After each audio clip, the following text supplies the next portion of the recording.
Good day, everyone. This is Saba from the sillymcwiggles blog, and this is my band interview with 3, 2, 1. Crystallines.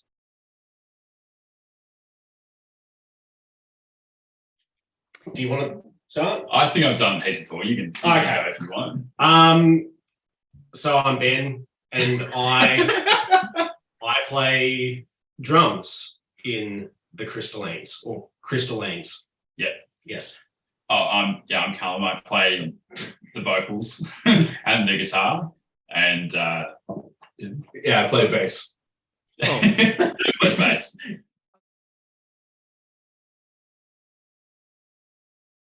I get a lot of pitches from Melbourne now from rock bands and like art and prog rock ones. So I'm just wondering, is there anything happening? Is there like a revival of that scene in Melbourne all of a sudden that you're a part of? Or how do you feel about it? So my main belief, I just believe that music is completely just secular. Like, we'll eventually revert. I think we are currently getting back into sort of renaissance of rock. Like, you've got more Machine Gun Kelly and stuff like that. That while they're still pop, they're slowly getting back around into that, like the Ramones sort of earlier vibes. Like, they're bringing that pop influence across to be edgier. And I think that like rock has never truly died underground here in Melbourne. Like, I've definitely been seeing rock bands throughout high school, for uni, that were hard-hitting rock bands that just have always sort of been going. Yeah, that's true. I think there's lots of, like, even as a sort of sub-genre thing, I think that there's like even discovering more in terms of trying to put people on a bill recently. There's so much like punk going on, and just like a lot of people that are doing more kind of like garagey, like DIY sounding stuff, which is still kind of a subsect thing. It doesn't really sort of exist in the sphere that I understand necessarily. Like, my favorite rock and roll to be like a Guns N' Roses or something, which we can talk about forever. But like, I think to me, the whole notion of it being dead, I think that what we're trying to do with the whole progressive tag here in our thing, our kind of prog rock ideals, goes beyond just the idea of, you know, doing different time signatures and things that are sort of just the stereotypes of that. Like, for me, the label is hoping to create something that's influenced by those things that have come before, and I don't necessarily want to beat them. I know that's impossible, but what I'd like to do is to sort of like put something into the world that's, you know, as unique as possible and kind of sits in its own space and kind of is the progression of what came before. And I think that's a really hard thing to achieve. I wouldn't say by my own standards that we've achieved that to this point, but that's kind of what I'm pushing for. And for me, that's why I have a problem with a band like Greta Van Fleet. And I think they're like a big target. A lot of people really hate on them, and I think that they're a good band, and they're kind of completely the opposite of the attitude that I am feeling in this band. I think we all do. So we're not trying to do Led Zeppelin again. We're trying to do Crystallines, you know, in its own way. So that for me has like the future of rock being bright here. You know, like if you're trying to expand upon rather than just rehash the same thing, you know.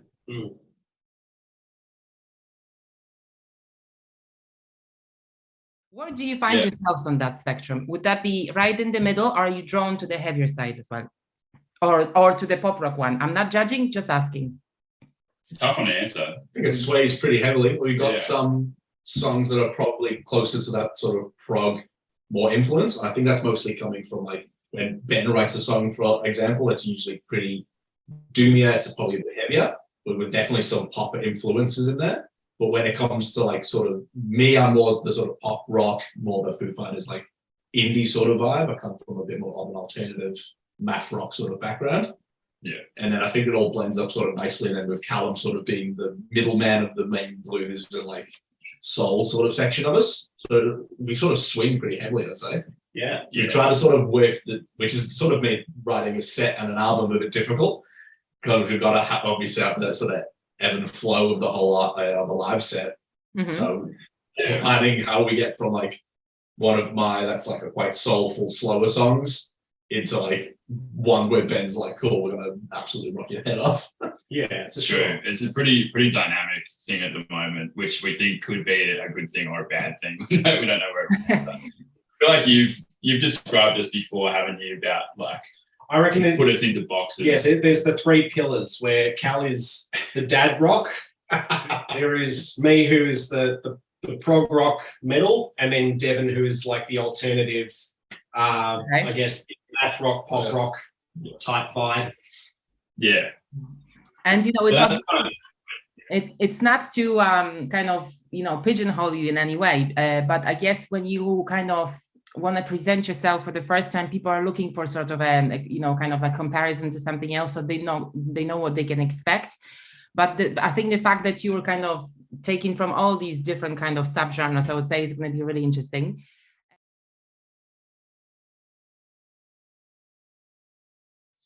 What are people in for with Hammer and Tong? 50 words. Careful, Alexia. 50 words or less. No, look, to be honest, I've had, after we'd recorded the song and with the demos that we'd done before that, I ended up showing a few mates just to get their take on it. And I've had everything from sort of like Foo Fighters-y type of vibe to, you know, almost AC/DC type of vibe, which is really, really cool. I'll get to the sort of the solo section at some point. But with the song in general, it does have a little bit of time signature play. So in the verses, it's got a 3-4 bar turnaround, which is pretty cool. And then the choruses are unconventional in the sense that they are based on a 3-bar form, right, as opposed to your general rock or pop song that is based on a 4 or 8-bar form. And then it builds to this sort of, I want to call it like an anti-climax, because it sort of dips down into this where it's driven by Dev, this improvised solo section that's in groupings of 5. And we've had a lot of fun with this in rehearsal, in terms of building it for a live capacity, where we've extended this particular section and gone into different time signatures and had a lot of rhythmic play with one another. Callum solos in this section as well, and has developed some really nice, clean ideas, which are awesome, that really add to that particular section.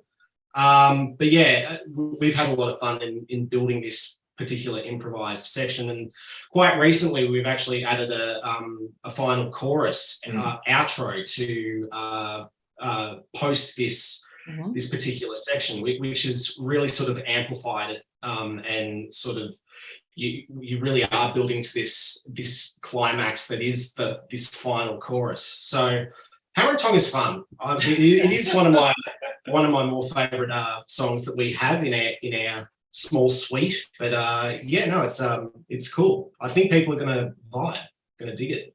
Yeah, definitely. It's really interesting what you mentioned about. I think that could be an interesting thing to mention as well, about the chorus coming back in at the end. That was kind of a bit of advice from, like, we kind of had that feedback several times from people saying that, like, the song kind of ends on that solo section in the past, and it needed to like go back up. You know, we kind of let it peter out, and then that was kind of the end of the song. You know, but yeah, so we sort of responded to that feedback and tried throwing another chorus in at the end and making it kind of tag a bit and repeat itself and build up even further. So that was kind of a fun thing to see, that song, which had been in its kind of pretty finalized form for a really long time, get this sort of last minute makeover to hopefully kick it back into gear to make it a more rounded song right at the end of the process, which was good.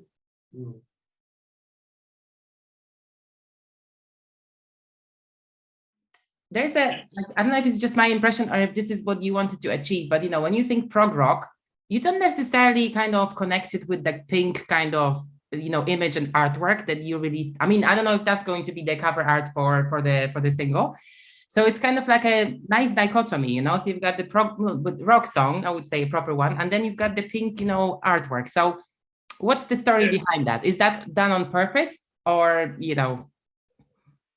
Well, it's sort of interesting you say that. I don't know if I was really like, that's something that I've cooked up, that thing that we released as the cover, but I don't know if I was deliberately trying to challenge a sort of like a prog rock aesthetic necessarily, but it is something that I've liked to play with in terms of not necessarily falling into a particular stereotype. Like from the beginning, the logo was something we actually worked on probably like way too early. Like it was something that we put a lot of time into and money and stuff, like while we were still kind of had more important things to do, I guess. But for that, I approached this guy, Aiken Akis, who was like a guy in Germany.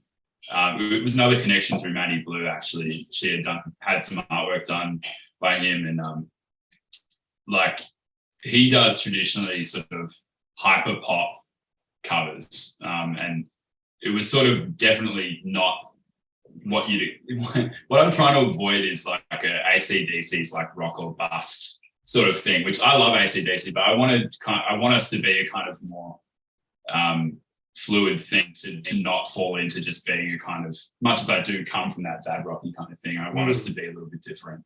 And so, maybe that's a bit more subconscious with the album cover itself, but if that's the thing that you've taken out of it, that's good for me. I like that idea about it. No, I mean, look, and again, I think we've worked pretty hard pretty much to make sure that our visuals line up with what we want. Like we don't want to just be like a band that plays a song, stops, plays it. So like we're really trying to get a show, and obviously doing your artwork and stuff that relates to that sort of a theatrical show, a bit closer to what like Pink Floyd were originally doing, where they had like light shows. It was all like theatrical, like there was interlude songs that weren't necessarily played by bands. Having sort of a more arty type artwork and just everything that's a bit out there, not exactly in line, I think we all sort of really like. So that's why I really class us as sort of like an art rock band rather than like prog rock or alt rock. So like, I think working especially with three very creative guys helps a lot. Well, and again, this is not to criticize, but I kind of approach it from like a potential listener's perspective, because if you don't know the band and you look at the single and the artwork, it's kind of part of the package as well. So if I see Pink and I think like girly stuff, I don't know, maybe it's just me, but it's just and then you go and listen to the song and it's like, oh, it's something that I completely didn't expect, which obviously is an interesting angle to the band as well. So I was just kind of trying to figure out whether you did that on purpose to be like unconventional, in that sense, or like you said yourselves, you want to be a little different, which is pretty cool.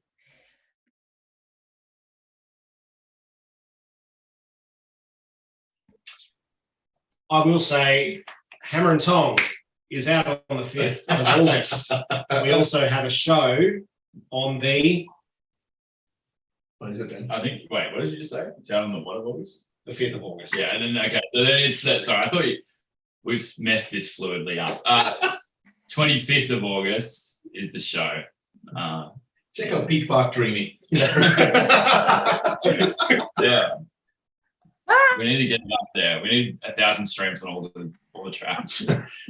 If we have to plug it with another band, we have to do it. I should have worn the Peak Park shirt. Yes.